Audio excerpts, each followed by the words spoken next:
I've had a lot of questions here lately from newer beekeepers wondering what to do in this situation. We're in a very good honey flow, a better than normal honey flow so far this season. And the question of the beekeepers is that they have went into their hives and found that their hives are just packed out with honey. Nowhere for the queen to lay. They've either swarmed or they're getting ready to swarm, and wondering how to manage that hive, what to do.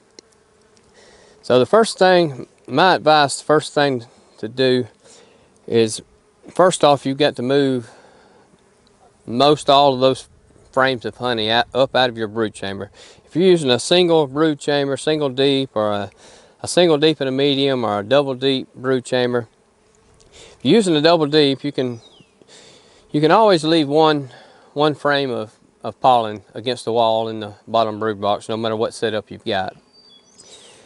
The rest of that, I want to pull out of that brood chamber completely.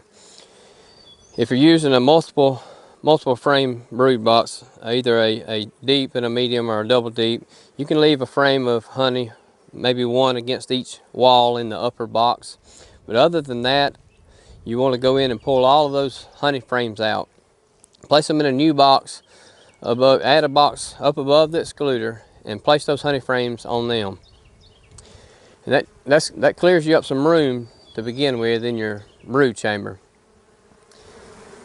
If your brood chamber's heavily backfilled, you've got some spotty capped brood or open brood, just spotty on the frames, and got a majority of the frame backfilled with honey, you want to also pull those out, move them above the excluder. If you do have open brood on those frames, and move them up higher on the hive, above excluder, above your other supers, you've got to go back in a week and check those frames for queen cells. Anytime you separate that open brood, open larva above the queen, they'll typically make queen cells. So just go back in a week and mash those queen cells down. The best thing to do with those frames, if they are capped or partially uncapped, as long as they're dry enough to extract, the best way to do is take those out, extract them, and bring them back and place them in your brood chamber up against the brood nest. That gives them plenty of immediate room for that queen to lay, and that corrects your problem of room in your brood chamber immediately. So that is the best thing to do. But if you're not able to extract them, just get them up above the excluder and place some open comb against the brood nest if you have it. If not, you'll have to use some foundation. Checkerboard that in a little bit if you have to. Place 2 or 3 against up on the outsides of the brood nest, and place 1 or 2 checkerboarded into the brood nest. Just to continue adding supers up, give them some more empty supers to place honey into up above the brood nest. You got to keep a check on those hives. The biggest thing is to stay ahead of that honey flow.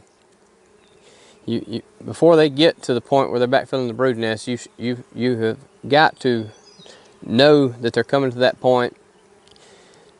Keep creating room in the bottom for that queen to lay, and keep adding your supers on top for those to put the nectar into.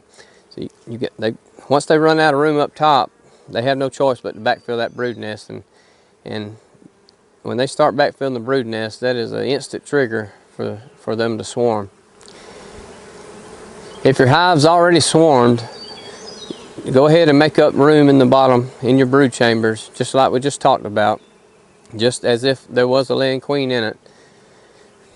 Give them time to get for that queen to be mated and get back in the hive and land. If it's at the point where there's no capped brood left in the brood chamber, then most likely the queen was not successful in getting mated and returning to the hive. So probably want to go ahead and order a queen at that point. And just, if you got to order a queen, you may want to hold off. It's best to hold off to create that room in the bottom. Go ahead and get your queen ordered. Once you get her, then pull those honey frames up and make that room in the bottom, because if you create it without a queen, create that room in the bottom, put your own comb in the bottom, still don't have a queen in the box, they're gonna just fill those combs in the bottom with no queen in. They'll fill in the quickest place they can get to, which is in the bottom of the hive.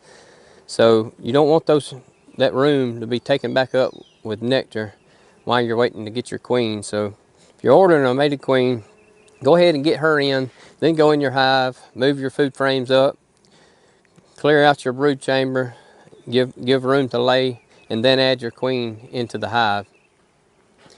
They'll really fill up fast when your hive is queenless.